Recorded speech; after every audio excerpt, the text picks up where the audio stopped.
ओम श्री कृष्णाय नमः। आप सभी का हमारे YouTube चैनल पर हार्दिक स्वागत है। आज भाई दूज का पर्व है। आप सभी को भाई दूज की ढेर सारी शुभकामनाएं। और आज आप रसपान करेंगे कार्तिक मास महात्म्य के अध्याय 18 का। और जिन्होंने भी आज हमारे चैनल पर भाई दूज का जो शुभ मुहूर्त है और भाई दूज की कथा नहीं सुनी है, तो प्लीज आप सभी से अनुरोध है कि एक बार आप उस वीडियो को भी जरूर देख लीजिएगा। इससे पहले की वीडियो में आपने अदिति की कथा सुनी थी। सूत जी के इस प्रकार कहने पर ऋषि आश्चर्यपूर्वक कहने लगे कि हे सूत जी, कितने आश्चर्य की बात है कि अदिति अग्नि में नहीं जली और न उसे इसका पता ही चल पाया। तब सूत जी कहने लगे, हे ऋषियों, इसमें आश्चर्य की क्या बात है? जिन भगवान के स्मरण मात्र से ही सारे संकट दूर हो जाते हैं, उनका ध्यान करने वाले भक्त को भला कौन कष्ट दे सकता है? जब वह अग्नि शांत हुई, तब भगवान विष्णु स्वयं अदिति के सामने प्रकट हो गए और बोले, हे देव माता, तुम्हारे इस कठिन तप से हम अति प्रसन्न हैं। आप इच्छित वरदान मांगिए। भगवान विष्णु को अपने सम्मुख साक्षात उपस्थित देखकर अदिति जी ने विनम्र भाव से भगवान की स्तुति करते हुए कहा कि हे भगवान, आपके स्मरण मात्र से समस्त क्लेश दूर हो जाते हैं और आपके चरण कमलों की सेवा करके भक्तजन परम सिद्धि को प्राप्त करते हैं। ऐसे भगवान को मेरा सादर नमस्कार है। देवता, नदी और समुद्र आदि सब कुछ आप ही हैं, इसलिए आप मेरे पुत्रों की रक्षा कीजिए और निष्कंटक राज्य दीजिए।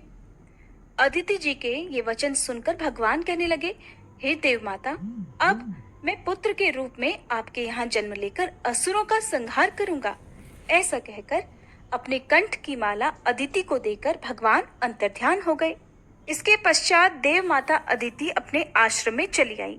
यथा समय अदिति जी ने हजारों सूर्यों के समान तेजस्वी, कमल नयन, शंख, चक्र, गदा, पद्म, कमंडल और पीतांबरधारी मुनियों द्वारा स्तुति किए जाने योग्य, भक्तों के प्रिय और दुष्टों के संहार करता वामन भगवान को पुत्र रूप में प्राप्त किया।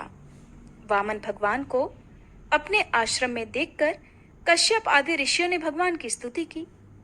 तब वामन भगवान कश्यप जी से कहने लगे, हे पिताश्री, हम प्रसन्न हैं, आपके समस्त मनोरथ पूर्ण हो। हमने अब तक 2 बार आपके घर में जन्म लिया है और आगे भी जन्म लेंगे।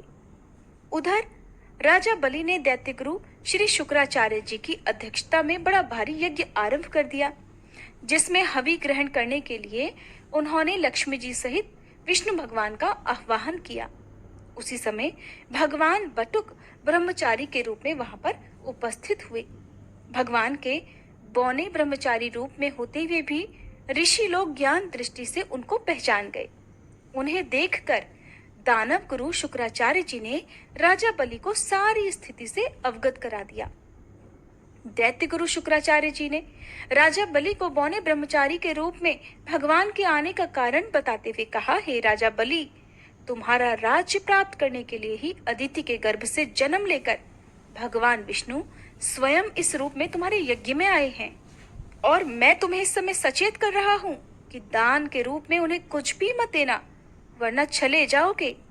इसके उत्तर में बलि कहने लगा, हे गुरुदेव, आप मुझे अधर्म का उपदेश क्यों दे रहे हैं? घर आए हुए याचक को दान न देना अधर्माचरण नहीं तो और क्या है? अगर विष्णु भगवान स्वयं याचक बनकर मेरे द्वार पर आए हैं, तो इससे बढ़कर मेरे लिए सौभाग्य की और क्या बात हो सकती है? मैं जितने यज्ञ आदि करता हूँ, वे सभी भगवान विष्णु को प्रसन्न करने के लिए ही तो करता हूँ। इसलिए बटुक रूप में वे जो कुछ भी मांगेंगे मैं अवश्य दूंगा। शुक्राचार्य और राजा बलि में अभी वार्ता चल ही रही थी कि वामन भगवान राजा बलि के यज्ञ मंडप में आ गए। बलि ने अर्घ आदि देकर उनका यथोचित आदर सत्कार किया, फिर हाथ जोड़कर कहने लगा, हे नाथ, आपके दर्शन पाकर मैं तो कृतार्थ हो गया। अब आज्ञा दीजिए कि मैं आपकी क्या सेवा करूं? तब भगवान कहने लगे, हे राजन, तप करने के लिए बस हमको 3 पग भूमि चाहिए। ये सुनकर राजा बलि ने हंसकर कहा, हे बटुक, तुमने मांगा भी तो क्या मांगा? कुछ धन, ग्राम, शहर, हाथी और घोड़े आदि मांगे होते। ये सुनकर वामन भगवान बोले, हे दैत्यराज, मुझे किसी भी प्रकार का कोई प्रलोभन नहीं है। मुझे तो तप करने के लिए केवल 3 पग भूमि ही चाहिए। हे राजन, ये पृथ्वी सदैव किसी के पास नहीं रहती। सारी पृथ्वी को भोगने वाले मांधाता जैसे राजा आज कहाँ हैं? इसलिए मुझे अधिक लोभ नहीं, मात्र 3 पग भूमि ही चाहिए। चंचल लक्ष्मी को यज्ञ और दान आदि में लगाकर तुम्हारी तरह जो अपना मार्ग सुधारते हैं वे धन्य हैं। भूमि दान से उत्तम ना कोई दान हुआ है और ना आगे कोई होगा। इसलिए हे दानवीर राजा, मुझे मात्र 3 पग भूमि दे दीजिए। भगवान विष्णु ने राजा बलि को समझाते हुए आगे कहा, हे राजा बलि, इस संबंध में मैं तुम्हें एक प्राचीन इतिहास सुनाता हूँ, ध्यान से सुनो। पहले ब्रह्मकल्प में भद्रमती नाम का एक दरिद्र ब्राह्मण था। उसके श्रुता, सिंधु, यशोमती, शोभा, कामिनी और मालिनी नाम की 6 पत्नियां और अनेक पुत्र थे। जब दरिद्रता के कारण सभी भूख से अत्यंत दुखी हो गए, तब वह ब्राह्मण अपने परिवार सहित कौशाम्बी नाम की नगरी में चला गया। वहां जाकर भद्रमती ने सुघोष नामक एक धनी ब्राह्मण से 5 पग भूमि दान में मांगी, जो उसने दे दी। इसी 5 पग भूमि के दान के कारण उस सुघोष नामक ब्राह्मण को विष्णु जी का परम पद प्राप्त हो गया। फिर एक अन्य ब्राह्मण के मांगने पर भद्रमती ने वह दान में मिली हुई 5 पग भूमि उसे भी दान में दे दी। इससे भद्रमती को मोक्ष की प्राप्ति हो गई। इसी कारण हे राजा बलि, मैं कहता हूँ कि मुझे भी 3 पग भूमि दे दो, जिससे उसे किसी को देकर मैं भी मोक्ष का साधन प्राप्त कर सकूं। वामन भगवान के द्वारा प्रेरित करने पर राजा बलि गंगा सागर अर्थात टूंटी वाला लोटा लेकर भूमि का संकल्प करने को तैयार हो गया। तब शुक्राचार्य जी तपोबल से अपना सूक्ष्म रूप बनाकर राजा बलि को संकल्प करने से रोकने के लिए गंगा सागर की टूंटी में जल रोककर बैठ गए। अर्थात जिस लोटे में, टोटी वाला लोटा जो होता है, जिस जगह से जल की धारा निकलती है, उस जगह पर जाकर गुरु शुक्राचार्य जी बैठ गए। वामन भगवान शुक्राचार्य जी की इस चाल को जान गए, इसलिए उन्होंने देखिए क्या काम किया। उन्होंने एक तेज नोक वाली कुशा लेकर लोटे की टूटी के छेद में डाल दी, जिससे शुक्राचार्य जी की एक आंख फूट गई और टोटी से राजा की अंजुरी में जल आ गया। राजा बलि ने फिर 3 पग भूमि देने का संकल्प ले दिया। उसी समय भगवान विराट रूप धारण करके ब्रह्मलोक तक बढ़ गए और फिर उन्होंने 2 पगों में ही सारा ब्रह्मांड नाप लिया। भगवान के पांव के अंगूठे से ब्रह्मांड फूट गया और फूटे हुए मार्ग से पानी के अनेक स्रोत बहने लगे। भगवान विष्णु का पैर उस जल से धुलता रहा।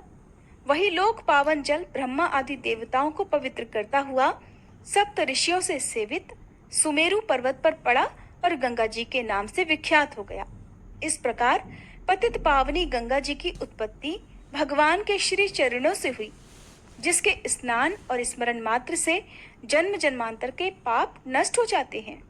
यह दृश्य देखकर समस्त देवता और ऋषि मुनि स्तुति करते हुए बोले, हे अनंत मूर्ति, जगत संचालक, परम पिता और सबके स्वामी, आपको नमस्कार है। इस प्रकार स्तुति सुनकर भगवान ने फिर उन सभी देवताओं को उनका अपना अपना स्थान दिला दिया और बलि को रसातल भेजते हुए उसे वरदान दिया कि अग्नि में बिना मंत्रोच्चारण के जो हवन किया जाएगा वह तथा कुपात्र को अपवित्रता से दिए गए दान का फल तुम्हें प्राप्त होगा।